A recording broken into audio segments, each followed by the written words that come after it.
I want to talk about the casting technique for the MAGLOCK with the mag liner. We have a fabricating dummy that's built, of course, it's got a little magnet to hold it in place. The beauty of this and using this and these silicone rings are purely, there's 3 size silicone rings, and they are to allow so there's no undercut when you take the cast.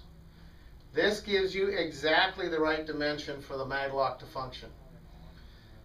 This little button on the side is purely so the button for the MAGLOCK, that's where that'll be, so orient it towards the medial side. Orient, I like to use 4 button head screws to align it and help me align the lock before I do anything. Now he's got a very long residual limb, and so you want this to kind of go in line of his residual limb. So we want to make sure the liner is sitting appropriately so when we take the cast. Now one of the things that I like to do to simplify this, I take a cast with nylon hosiery. I'll put 1 layer on. Then I'll put my silicone. Notice that I'm leaving the metal bare. Then I put my lock. Okay? Now 1 more nylon. And all this does is it doesn't add a lot of volume. What it does is makes it so it's an easy operation to take this off when we're all done. Now there's a lot of casting techniques out there, and basically any of them will work. I'm a believer in total surface bearing, so I like to use heavy medial lateral forces. I like to get my medial tibial flare built in. I like to know where my fibular head is, and I like to get those in my cast. I don't worry about the AP in my cast because that's easily modified out. I do take measurements for all of this stuff, but everybody knows how to measure, so I'm just going to talk about casting. I'm using C-form. If you haven't used C-form, it's a new material. It's not fiberglass. It's not plaster. But it's the closest thing that I've ever experienced to plaster. It is called C-form for being conformable. That's the ticket here. Get it very wet. Don't worry about losing the resin. Make sure the resin's in there. I take about half the water out, but just to show you, I'm going to leave this very wet, and it'll probably be dripping underneath.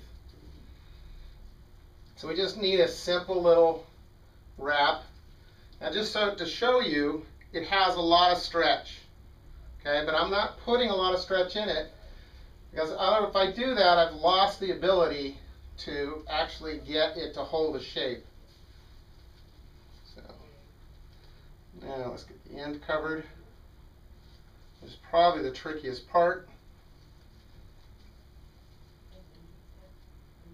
You have enough material down there to cover that up.